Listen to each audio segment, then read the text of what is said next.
Hello everyone, আসসালামু আলাইকুম। কেমন আছেন? আশা করি সবাই ভালো আছেন। আমিও আলহামদুলিল্লাহ অনেক অনেক অনেক ভালো আছি। এদিকে হচ্ছে আম্মু খালারা তিনজনে মিলে হচ্ছে তারা পিঠা বানাচ্ছে। হচ্ছে আমার ছোটো খালামণি দেশের থেকে এসেছে, আর হচ্ছে এদিকে আমার ছোটো খালুও বিদেশ থেকে আসবে, তাই ছোটো খালামণি আমাদের জন্য পিঠা বানাচ্ছে। এগুলো হচ্ছে নকশি পিঠা বা শিরার পিঠা, যে যেটাই বলে। আমাদের পিঠাগুলোকে কত সুন্দর সুন্দরভাবে ডিজাইন করে বানিয়ে নিচ্ছে। অ্যাকচুয়ালি আমার হচ্ছে পিঠা সম্পর্কে আইডিয়া অনেকটা কম।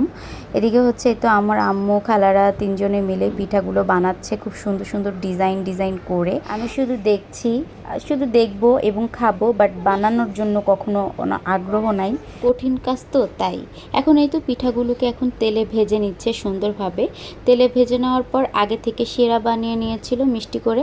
এখন এই তো শিরার মধ্যে একটা একটা করে পিঠা সুন্দরভাবে ডুবিয়ে নিচ্ছে। আর এই পিঠাটা কিন্তু অনেক মজার, যারা খেয়েছে তারাই বলতে পারবে।